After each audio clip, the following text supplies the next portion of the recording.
Salut, c'est Spider-Fox. Alors j'avais décidé de faire une petite vidéo un peu particulière que j'ai décidé d'appeler la pause café. Parce que j'écume YouTube, là j'arrive pas à dormir. Il est quelle heure? Il est 2h17 du matin. Je vais essayer de pas parler trop fort. Je vais essayer de pas réveiller mon chéri et de pas faire chier la voisine. Ça va être une vidéo quasiment sans montage. Ça sort complètement du personnage que vous connaissez déjà. J'approche des 100 abonnés et pour ça je vous dis un gros merci, un gros cœur, tout ça, tout ce que vous voulez, parce que vous êtes des fous, tout simplement. Parce que je trouve ça magnifique d'avoir déjà presque une centaine de personnes sur cette chaîne, même si je sais que c'est pas grand chose par rapport à certains youtubeurs, mais je m'en fous parce que je trouve ça génial et parce que j'ai eu l'occasion de parler avec une abonnée qui a l'air plutôt fidèle et qui est très très gentille et que j'apprécie énormément. Et qui va jusqu'à me taguer sur ses photos Instagram, donc voilà, je te fais un gros bisou si tu me regardes. Pourquoi pause café? Café, cigarette. Enfin, cigarette, j'essaierai d'en fumer le moins possible pendant cette vidéo parce que je sais que c'est pas bien et que je veux pas influencer les gens dans le mauvais sens. Et que justement, le but de cette vidéo là, ça sera plutôt on va dire de raconter ma vie déjà. Alors, c'est pas bien de raconter sa vie sur YouTube, mais je m'en fous parce que pour moi ça me semble important et que j'avais envie de vous parler de sujets qui m'ont vraiment réellement touché dans ma vie et qui peuvent peut-être aider d'autres personnes et qui peuvent peut-être changer la vie des gens, changer la vie des gens, n'importe quoi. Bref, des trucs un peu perso, mais pas non plus en rentrant dans les détails parce qu'il faut pas déconner, parce que je suis pas une vlogueuse, je suis pas dans cette catégorie là de youtubeur et je raconte pas non plus. On va pas dire non plus n'importe quoi sur internet et que je suis pas là pour ça, mais je suis là pour on va dire que j'ai fait cette vidéo pour moi et pour les gens qui pourraient être dans le même cas que moi. Et donc ça va être assez délicat quand même parce que oui, pour éviter de rentrer dans les détails, pour éviter de dire de la merde et pour éviter que les émotions prennent le dessus.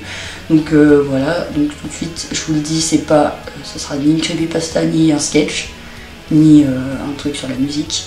Ça n'a rien à voir, donc si ça ne vous intéresse pas, si le titre de la vidéo ne vous intéresse pas, ne regardez pas, c'est tout. Bref, on peut commencer. Donc pour commencer, je voulais vous parler d'un sujet qui est à peu près abordé un peu partout, que ce soit à la télé, sur YouTube, sur les réseaux sociaux, tout ça. On commence un peu à en parler, mais je trouve qu'on n'en parle pas suffisamment. Bon, après c'est peut-être juste mon impression, voyez-vous. C'est peut-être juste un truc qui m'est propre et que vu que ça m'a touché dans ma vie, ça me touche plus et je me dis que peut-être on n'en parle pas assez, tout simplement parce que j'en ai subi presque toute ma vie et du coup cette vidéo va s'appeler le harcèlement, tout simplement, tout ce qui est le harcèlement, la dépression, la mutilation. Et c'est pas un sujet marrant du coup, c'est pas vraiment un sujet rigolo, mais je pense que je me sens prête à faire cette vidéo et que même si j'ai pas beaucoup d'abonnés, c'est pas grave parce que, enfin, je veux dire, c'est pas un truc où le nombre d'abonnés ou la popularité compte vraiment. C'est plus par le message en fait. C'est plus quelque chose. Il y a du vent dehors, c'est perturbant. C'est plus quelque chose qui va concerner les personnes de façon plus profonde et qui va sûrement être plus regardé par des gens déjà pour qui le sujet les intéresse et qui en plus si dans la vie de tous les jours vous vivez ça et que voilà, et que vous avez été ou que vous êtes actuellement dans ce cas-là, voilà, cette vidéo est pour vous. Et voilà, on va aborder le truc. Donc je vais vous faire la chronologie un peu de ce que j'ai vécu et quelles leçons on peut en tirer et quelles sont les pistes pour s'en sortir. Et même si je m'en suis pas totalement sortie et que j'ai pas tout oublié et que j'ai encore des marques partout sur moi, je peux essayer d'en parler, je peux essayer d'extérioriser. Parce que je vois une psy, pas régulièrement, mais je vois une psy quand même. J'essaie de m'en sortir, je suis plus chez ma maman, du coup ça va un peu mieux. Je suis chez mon homme, du coup voilà, c'est complètement différent, c'est un peu un changement de vie. Et 2018 justement c'est un nouveau départ pour moi, c'est quelque chose où je peux essayer de mettre derrière moi toute cette négativité et d'essayer d'enfin m'exprimer à haute voix et d'en parler. Vraiment, c'est quelque chose, les gens, quand on en parle, les gens vous disent « Oh mais de toute façon tu te plains pour rien, ouais mais c'est rien, ouais mais tu t'es pas défendu, donc voilà ». Mais ce genre de propos, je vais vous dire pourquoi, dans mon expérience personnelle, ça a été hyper négatif. Et pourquoi ça m'a encore plus détruit que ça aurait pu m'aider. Voilà.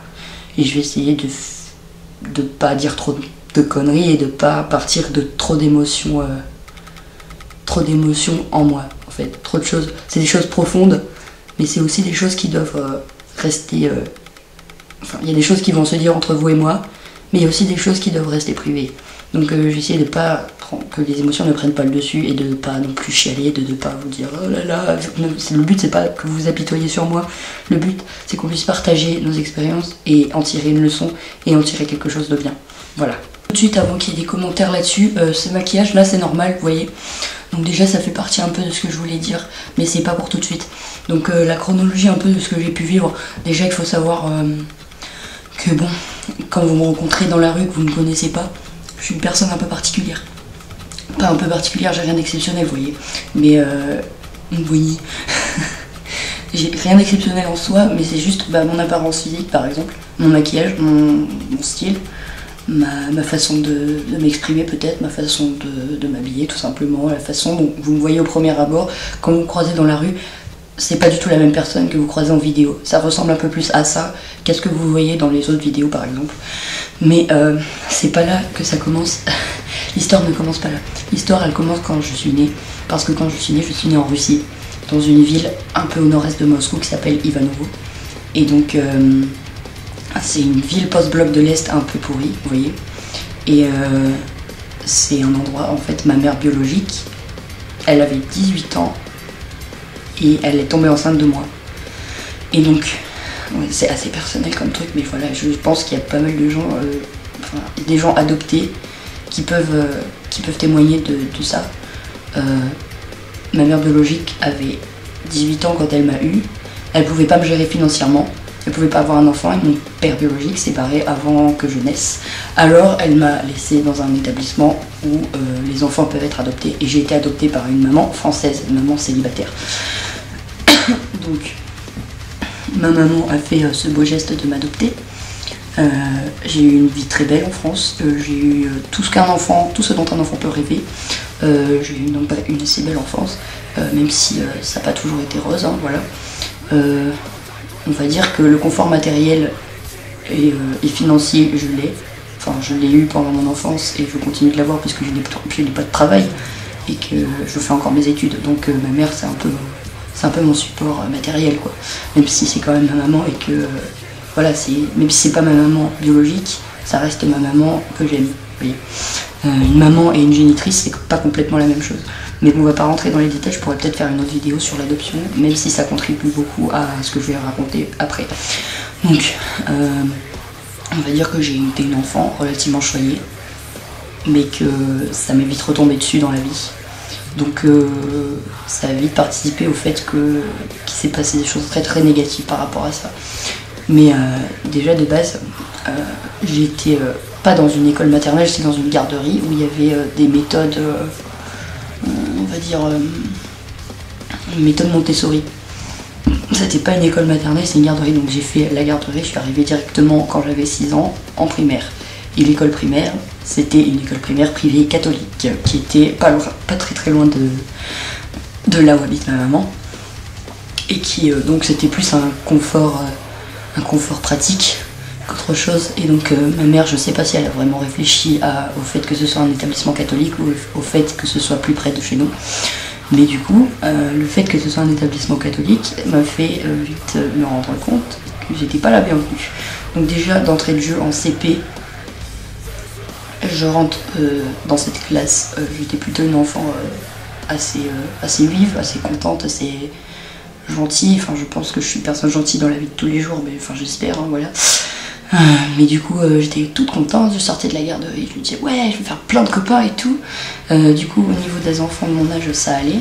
Mais le seul problème, c'était la maîtresse de CP qui, d'entrée de jeu, quand je finissais pas mes travaux, elle m'interdisait de sortir en cours de récré. Et que il y avait plein d'autres choses comme ça, des petits détails comme ça dans tous les jours, comme ça, elle me mettait des petits taquets dans la gueule. Le souvenir que j'ai le plus présent, je pense que c'est le jour où j'avais amené un livre pour qu'elle me le lise, parce qu'en CP, oui, les maîtresses, elles lisent des livres aux enfants, tout ça.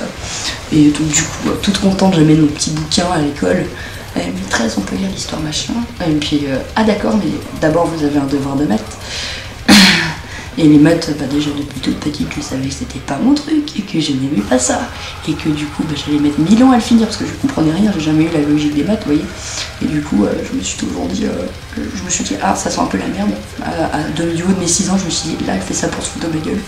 Parce que chaque fois qu'elle m'interdisait de sortir en récré, elle nous faisait faire un devoir de maths. Et comme j'avais pas fini, j'avais pas le droit de sortir tant que j'avais pas fini. Du coup, il y a des fois, je restais enfermée toute la récré dans mon coin toute seule.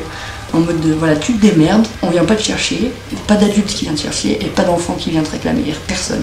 Du coup, bon voilà, elle m'a sorti ça, un petit devoir de maths à vous dire l'histoire, et comme par hasard je n'avais pas fini de faire mon devoir, du coup je n'ai pas bougé de ma table, il y avait tous les gosses de ma classe assis par terre en train d'écouter la maîtresse, et moi j'étais à mon bureau et j'avais pas fini.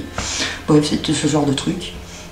Au début, je me suis dit, mais c'est la maîtresse qui a un problème avec moi, qu'est-ce qui se passe, tout ça. Quand je suis passée en CE1, ça s'est passé mieux. Après, je sais pas, j'ai toujours eu l'impression quand même que depuis toute petite, les gens ne m'aimaient pas spécialement, et surtout les adultes, et j'ai jamais compris pourquoi. Et puis un jour, ma mère, elle m'a dit quelque chose quand je suis arrivée au collège ou au lycée, je sais plus. Quand je suis arrivée vers le lycée et que ma mère a commencé à me balancer plusieurs choses qui s'étaient passées avant, et là je me suis rendu compte qu'en fait, l'école catholique, avec des mamans qui étaient femmes de militaires ou femmes de marins, qui avaient minimum 3 enfants, qui ne travaillaient pas et qui allaient à la messe tous les samedis. Ma mère, célibataire, qui m'a adoptée et qui travaille, ça fait tâche. Donc tous les adultes se sont mis en tête de me détester, alors que moi j'avais 6 ans, tu veux que je fasse quoi? J'étais gentille en plus, hein, je veux dire, j'ai rien fait, j'ai toujours eu des bons résultats à l'école, enfin... Voilà, c'était pas ma faute, quoi. Et donc ça nous amène à notre conclusion numéro 1, que quand vous êtes harcelé, pour une raison ou pour une autre, c'est jamais forcément de votre faute. Après, si vous voyez une faute quelque part, oui et non, enfin je veux dire, il y a des trucs qui font que vous n'y êtes pour rien, mais que quand même, on vous en met plein la gueule. Et que vous ne comprenez pas spécialement pourquoi. Donc quand tu as 6 ans et que tu débarques dans un milieu comme ça, et que tu veux juste te faire des copains, et que tu veux juste apprendre à l'école et être bien à l'école, tu comprends pas. Je veux dire, ça s'est passé de mon CP à mon CM2, non à mon CM1, parce qu'en CM1 c'était rebelote, la maîtresse qui pouvait pas me voir, enfin je sais pas, les maîtresses elles avaient un problème avec moi, déjà. Et quand t'es gamin, tu comprends pas, franchement.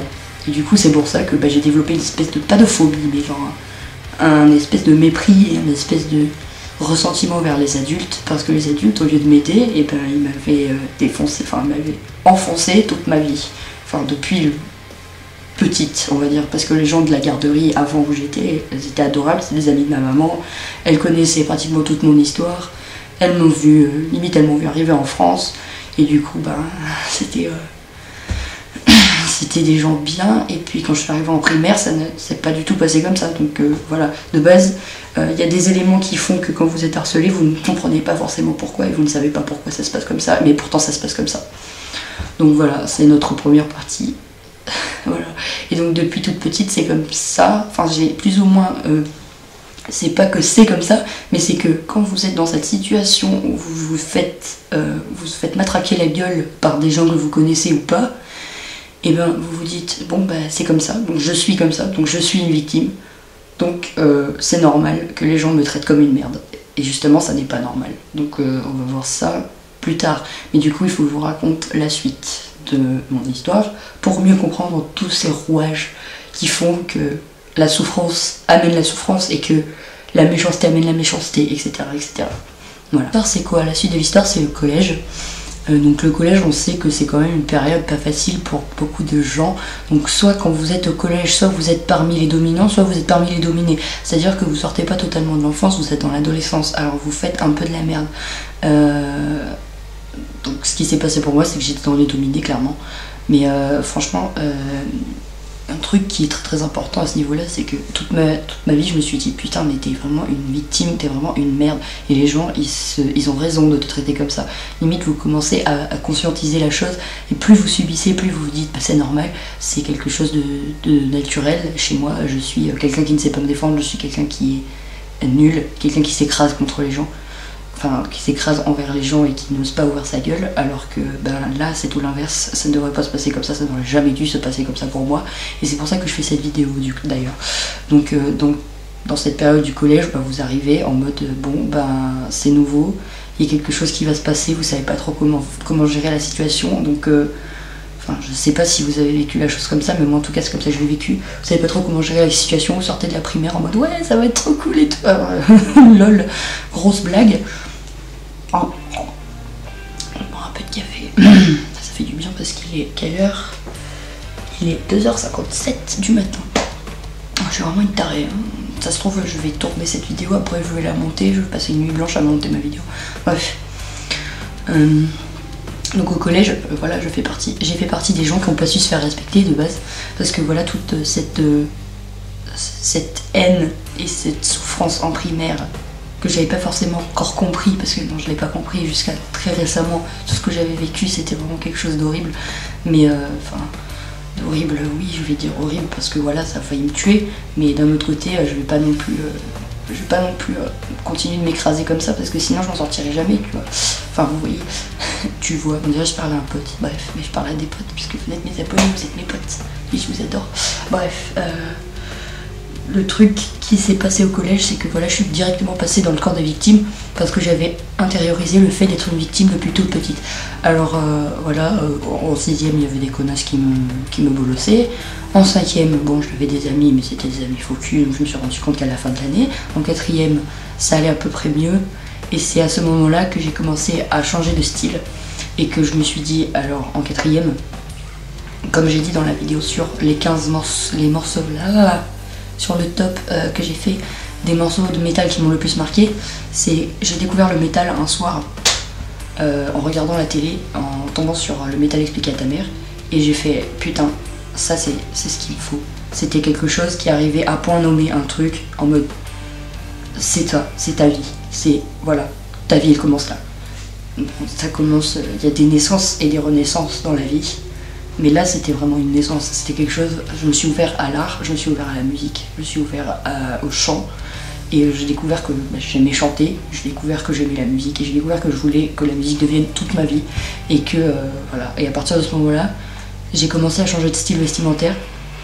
Donc dans ma vie, en général, ça allait plutôt mieux, parce que j'avais quand même des très bonnes copines en 4ème, que je commençais à m'affirmer, c'est la crise d'adolescence quoi, je dis la crise d'adolescence mais en vrai c'est une transformation, c'est une espèce de naissance, de deuxième naissance, c'est quelque chose où vous dites voilà je suis comme ça, et toutes les choses que vous avez accumulées dans la vie, et toutes les petites choses qui vous aident, ou des petites choses négatives, tout ça, des petites choses positives aussi, ça va faire qui vous êtes.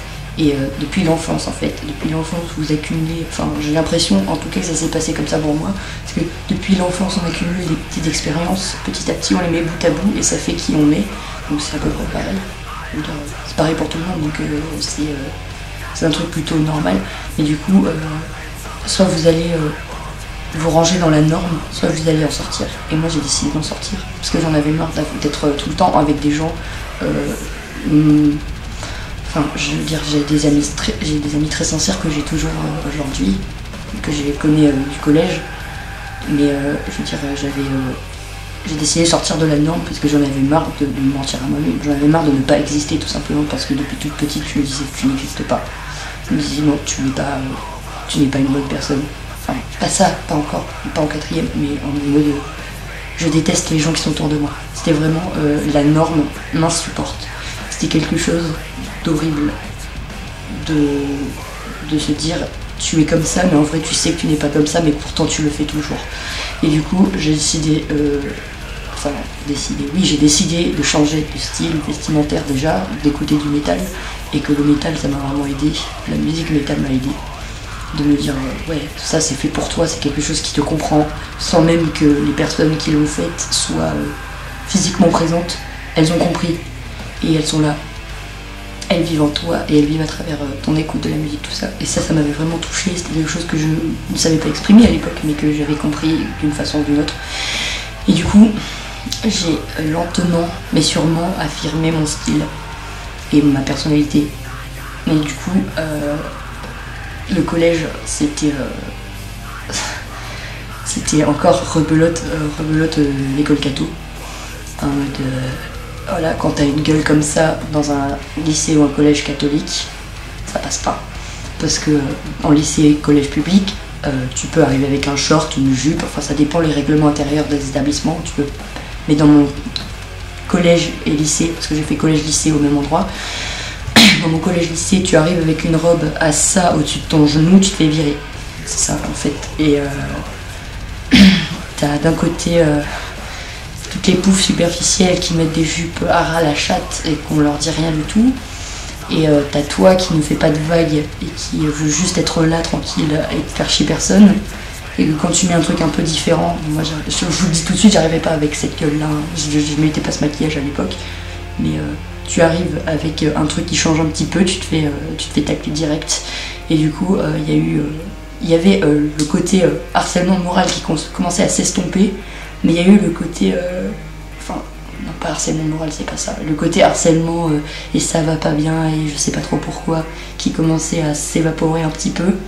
Mais d'un autre côté, il y a eu le jugement envers l'apparence qui est arrivé et du coup, ça a participé à pas mal de choses douloureuses.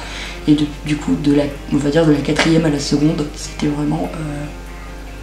c'était l'enfer. Là, le truc, ça a atteint son paroxysme, c'était vraiment un truc... pas gérable, c'était quelque chose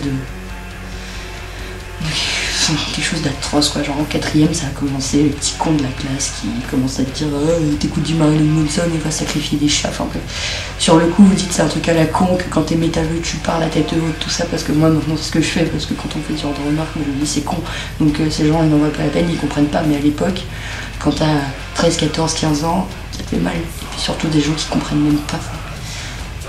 Des gens qui sont tous les jours avec toi mais qui essayent même pas de faire l'effort de te comprendre et de te connaître, bah c'est juste con. Mais derrière, j'avais quand même des amis qui me soutenaient, j'avais quand même des potes qui étaient là pour un peu tacler, pour dire oh, calme-toi, comme ça. Et quand même, j'ai eu des gens comme ça derrière moi, et ça c'était vachement gratifiant. Mais en gros, de la 4e à la seconde, voire début de première, c'était vraiment pas la joie, c'était vraiment pratiquement l'enfer en fait. C'était tous les jours les surveillants qui te regardent bizarrement et que tu te dis putain à quel moment est-ce qu'elle va m'en mettre une celle-là, ou les profs qui ratent jamais, enfin pas tous, mais il y en a qui sont plus vindicatifs que d'autres qui se font chier, d'autres qui savent pas comment l'exprimer, mais qui te regardent en mode toi, mais je vais t'envoyer chez la surveillante, mais toi je t'ai envoyé chez la directrice. Enfin bref, ce genre de choses en mode tu ne fais rien de spécial et tu veux juste suivre une scolarité tranquille. Et tu es juste en train de t'affirmer comme tu es et on t'en met plein la gueule. Et c'est à ce moment-là qu'il y avait d'un côté le système scolaire le système scolaire, les gens, les adultes de mon collège et lycée qui soit qui m'en mettaient plein la gueule, soit qui ne voyaient pas que les autres élèves m'en mettaient plein la gueule et qui ne disaient rien. Et ma mère qui me disait mais tu vas pas rentrer dans ce style, mais tu vas pas t'habiller comme ça, mais je t'achète pas des fringues comme ça, mais t'es malade, mais tu fais quoi? C'est que les gens qui sont dépressifs, c'est les gens comme ça, comme tu veux être, c'est des gens dépressifs, c'est des gens pas bien, c'est des racailles, ils prennent de la drogue, enfin plein d'idées reçues comme ça à la chaîne, alors que toi t'as juste envie d'être toi et d'être accepté comme tu es. Et quand tu as 13, 14, 15 ans et que tu sais pas encore, que tu as une personnalité plutôt en mode ok, en mode cool, que tu veux pas te prendre la tête, bah tu dis oui à tout, et du coup dans le coin tu souffres. Et c'est à ce moment-là que j'ai commencé à me faire du mal. Et quand je dis du mal, je me dis mais me charcuter, mais vraiment. Ça a été par phase, et c'est des choses, c'est des trucs assez douloureux quand même. C'est pas évident à en parler, mais genre vraiment des moments où t'es tout seul dans ton lit le soir, que t'arrives pas à dormir, que tu relates tout dans ta tête, tu te dis putain mais je vaux rien, je ne sers à rien, les gens sont comme ça avec moi, je veux être comme je suis, personne ne me suit. Enfin, t'as l'impression sur le coup que personne ne te suit. Putain, qu'est-ce que je fous encore ici? Qu'est-ce que je fais là? et tu prends n'importe quoi qui te tombe sous la main, tu dis c'est ta faute. Si c'est comme ça dans ta vie, c'est que t'es pour quelque chose, et c'est que tu l'as cherché, alors c'est ta faute. Donc tu te fais du mal. Donc tu commences à te taillader partout. En quatrième, c'était sympathique. Enfin, sympathique. Non, c'est jamais sympathique de se faire ça, ne le faites pas. C'est facile à dire. Mais c'était gentil encore, ces petites éraflures par-ci par-là. Des petits trucs. Là, j'en ai partout. Je vous dis, quelqu'un qui me voit à poil, il voit des tranchées de verdun sur ma peau. Mais vraiment, c'est quelque chose... C'est pas facile de parler de ça. C'est quelque chose, je ne m'attendais pas à ce que ce soit aussi dur d'essayer d'expliquer ça clairement et de placer ça dans la vidéo et d'expliquer pourquoi ça arrive. Enfin, c'est un truc pas évident et les gens qui sont autour ils te disent mais t'as pas à te faire ça, mais pourquoi tu fais ça, enfin, t'es malade, ça abîme pas ton corps, machin. Mais c'est quelque chose sur le coup, tu n'as pas d'autre alternative, tu te dis mais ça fait du bien en fait de se faire mal parce que d'un côté quand tu te fais du mal c'est pour ressentir enfin quelque chose parce que à un moment donné quand tu t'en prends plein la tronche comme ça tu ressens plus rien, tu te sens vide et c'est ça, c'est là où arrive la phase dépression et après la phase automutilation ou autre chose, ou drogue ou alcool ou peu importe, ça peut être une addiction, la mutilation est une addiction, ça peut être un comportement, on va dire un comportement addictif qui est risqué pour ta vie en fait et qui te fragilise et qui te fait du mal. Enfin, qui vous fragilise, je sais plus, le tue, enfin et qui te fragilise, qui te fait du mal et qui te fait te détruire toi-même et qui te fait te détester encore plus que tu ne te détestais avant et que du coup tu as toutes les émotions négatives, toutes les choses que tu as pu subir avant, tu les ressors et tu te défonces, mais tu te fais du mal vraiment.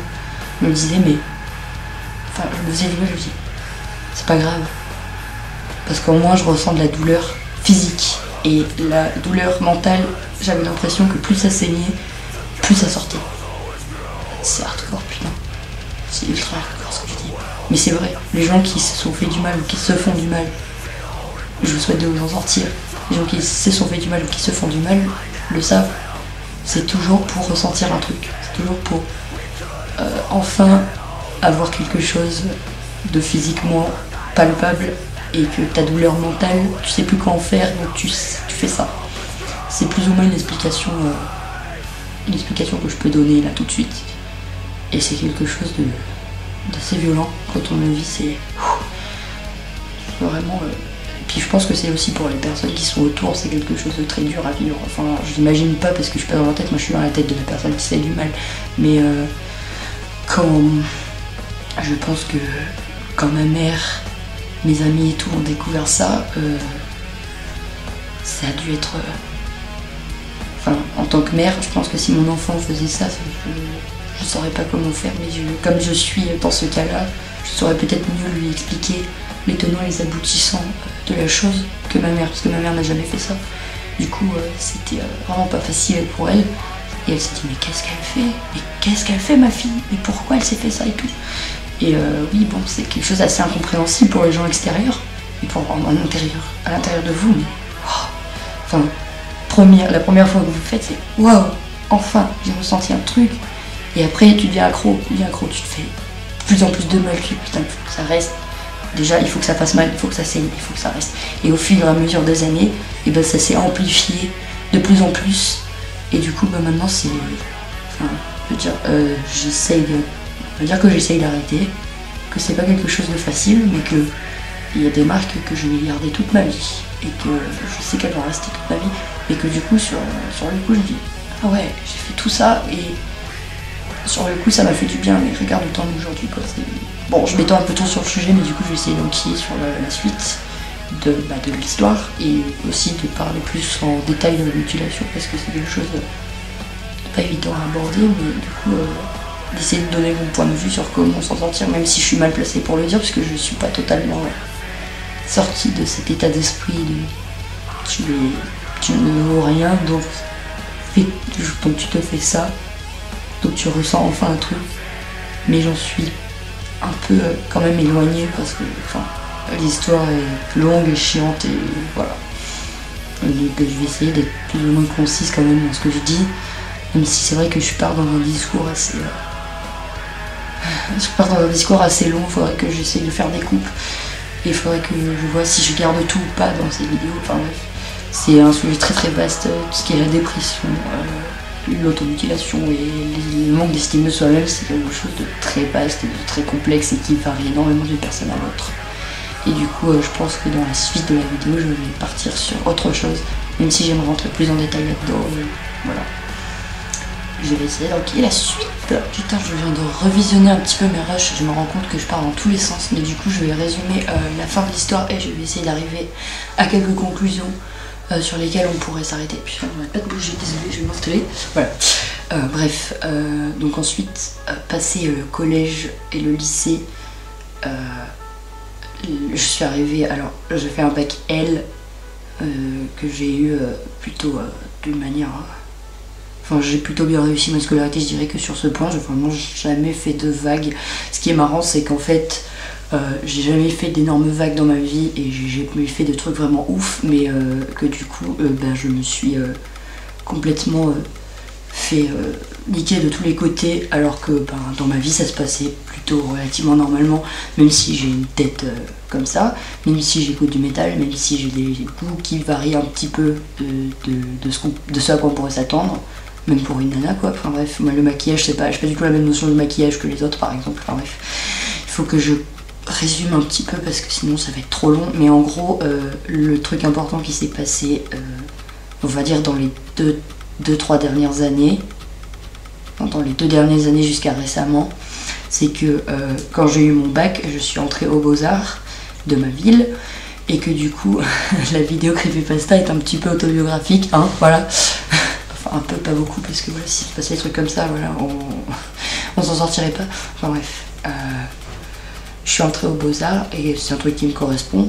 Et je me suis dit, chouette, il y a des gens qui ont l'air de pas du tout juger sur l'apparence, des gens qui sont, pas tous, mais qui sont un petit peu comme moi. Et que du coup, ça m'a rassurée. Je me suis dit, peut-être que tout ça c'est derrière moi, c'est génial, c'est super cool. Mais le truc le plus vicieux qui pouvait m'arriver, ça m'est arrivé. C'est-à-dire que pendant 1 an, dans ma première année des Beaux-Arts, j'ai traîné avec des gens... comment dire, j'avais une pote qui est restée... que je connaissais déjà du lycée, qui est une très bonne amie. Plus des gens que je ne connaissais pas, que j'ai rencontrés, et avec qui je me suis mis à traîner. On était un groupe de 6 nanas, à peu près. Enfin oui, on gravitait... je gravitais... Enfin, il y avait au moins 5-6 personnes qui gravitaient autour de moi. Et je me suis dit, c'est cool, c'est mes potes, quoi. C'est des gens, je les connais pas, mais j'ai l'impression que je les ai toujours connus. Donc c'est vraiment cette impression assez agréable de se dire, ouais, on a des gens qui sont là pour nous, même si on les a pas connus avant. On a tous des histoires qui se ressemblent un petit peu, alors qu'on peut pas se rapprocher. Mais en fait, le truc vicieux qui s'est passé, c'est que ces gens ont été effectivement mes amis. Enfin, ces filles-là ont été mes amis, effectivement. Mais qu'à un moment donné, on se racontait toutes nos vies, on partageait à peu près tout, on se voyait tous les jours, et que en fait, à force, en plus il y avait des gens qui étaient extérieurs aux Beaux-Arts qui ont été concernés, voilà, et que du coup, dans mon cercle d'amis le plus proche, quand t'as des amis, qu'est-ce que tu fais? Tu te confies.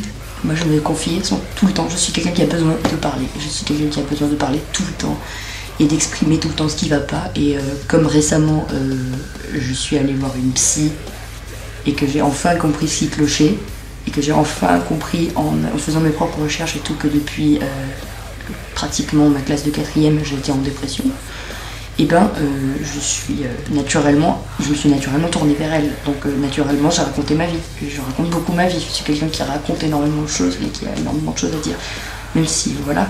Et ces gens sur le moment, à un moment donné, quand ça a commencé à les saouler, que je raconte tout le temps ma vie, que je me plaigne tout le temps des mêmes choses, que je vienne tout le temps demander leur avis sur les mêmes choses, et que je fasse des petites choses qui leur plaisaient pas trop, elles n'ont pas eu la sincérité de me le dire. Elles n'ont pas eu pas dire le courage, mais voilà, quand vous êtes dans une relation d'amitié ou d'amour, moi je pense, je dis ça à titre personnel, mais je pense que ce que j'ai besoin dans une relation amicale ou amoureuse, c'est de sincérité. C'est quelque chose en mode, ça, tu le fais, ça ne me plaît pas, je te le dis. Je suis ton ami, que ton ami, ton amoureux, ton amoureuse. Je te le dis, ça ne me plaît pas. Si tu pouvais le changer, ce serait sympa. Mais à part ça, j'ai rien d'autre à te dire. Enfin, pour moi, ça me semble naturel, mais à cette époque-là, ça me semblait... Enfin, je l'avais pas encore mis en évidence dans ma tête. Et du coup, je suis partie du principe que à chaque fois qu'elle me disait quelque chose, qu'elles se sont, montées la tête, qu'à chaque fois qu'il se passait quelque chose qui leur déplaisait, elles en parlaient entre elles, mais jamais elles sont venues en parler à moi. Et donc un jour, il y a eu une journée où voilà, il fallait qu'on... Enfin, ils avaient prévu de se retrouver. Et moi, moi j'ai toujours, fait ma vie dans mon coin, parce que je veux dire, bon, ça va paraître très sympa de ma part, mais genre, je leur ai posé un lapin à un moment donné. C'était pas grave en soi, enfin je trouve pas que ce soit très grave d'ailleurs.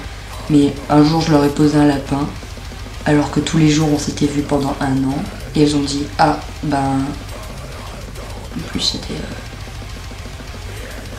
plus c'était pour un rendez-vous avec un mec, enfin, bref, je passe les détails, mais en gros ça a pété. Et tout ce qu'elle ne m'avait pas dit avant a ressurgi d'un coup. Et c'est-à-dire que quand vous n'avez pas la sincérité de dire qu'est-ce qui va pas à quelqu'un, ça finit par péter, ça pète de façon très très négative. Et voilà, elles ont tout gardé pour elles. Toutes les petites choses qui les énervaient chez moi, elles ne me l'ont pas dit. Du coup, moi je n'étais pas au courant. Du coup, j'ai continué à me comporter de cette façon-là. Et ça m'a pété à la gueule. Et donc le truc le plus vicieux qui ait pu m'arriver, c'était ça. C'est des amis, mais là, elles t'en mettent plein la gueule. Et elles sont toutes d'accord en plus. Donc voilà quoi. Donc la situation s'est vachement dégradée. Donc je me disais que peut-être ça pouvait aller mieux et que j'allais enfin aller mieux dans ma vie. Puis ça s'est dégradé d'un coup. Du coup, qu'est-ce que j'ai fait? Je pensais tous les jours à de quelle manière je pourrais disparaître, de quelle manière je pourrais me suicider. Tout simplement, je pensais au suicide tout le temps. Je me disais, si tes amis, elles te disent ça, c'est que t'es vraiment une grosse merde, c'est que t'es vraiment, putain, tu mérites pas de vivre. Et c'est à ce moment-là que j'ai rencontré mon homme. Et depuis, je vis chez lui, ça fait 6 mois, ça va faire 6 mois qu'on est ensemble. Et ça va faire 4 mois que je vis chez lui. Et ça va faire 4 mois que ça va 10 fois mieux dans ma vie. Et comment dire, je passe d'un état à l'autre à une vitesse qui est trop rapide en fait. Ça me fait peur parce que le moindre truc, maintenant je sais que le moindre truc qui va me faire chier, ça peut me faire basculer. Et puis c'est vraiment pas facile à conscientiser. Enfin, c'est un truc, tu t'es peur à toi-même dans ces moments-là. Tu sais pas où t'en es. Du coup, quand des amis font ce genre de choses, enfin, même c'est peut-être même pas de leur faute, c'est peut-être le concours de circonstances, mais quand les gens n'ont pas la sincérité de dire des choses, pas même insignifiantes, c'est compliqué.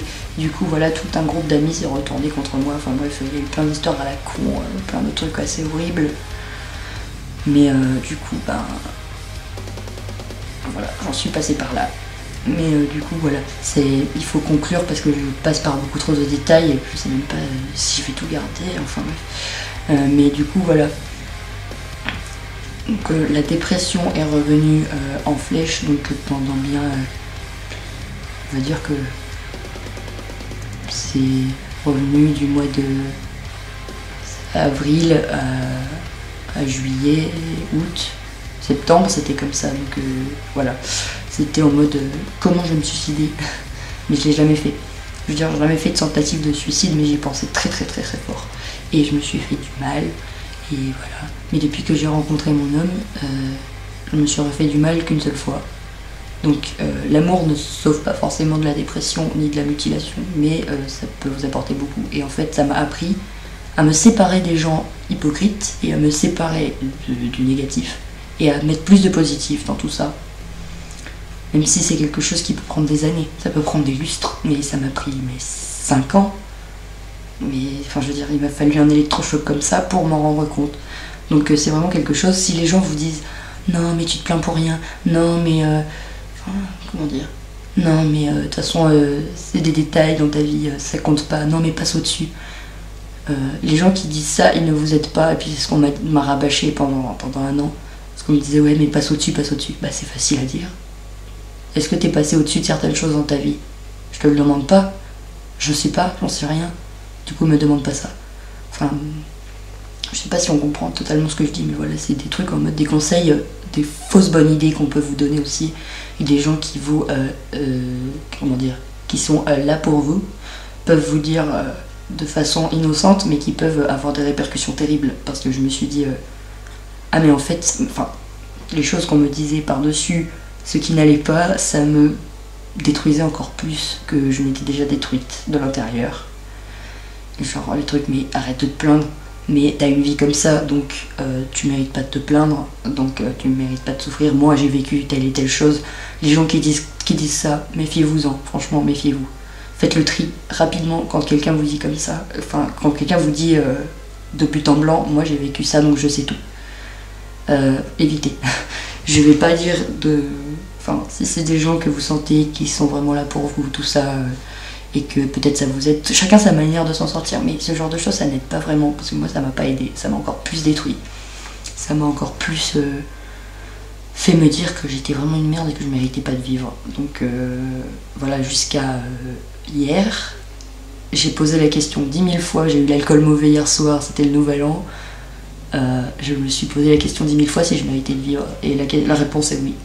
La réponse est oui, parce que j'ai passé le nouvel an avec mon chéri, avec mon groupe de métal, et enfin, avec mon groupe d'amis le plus proche, et que j'ai gardé depuis cette histoire, et qui ne se sont jamais détournés de moi, et qui se sont montrés tellement sympas avec moi, et qui sont tellement là pour moi que je me dis, bah oui, je mérite de vivre, la vie c'est beau.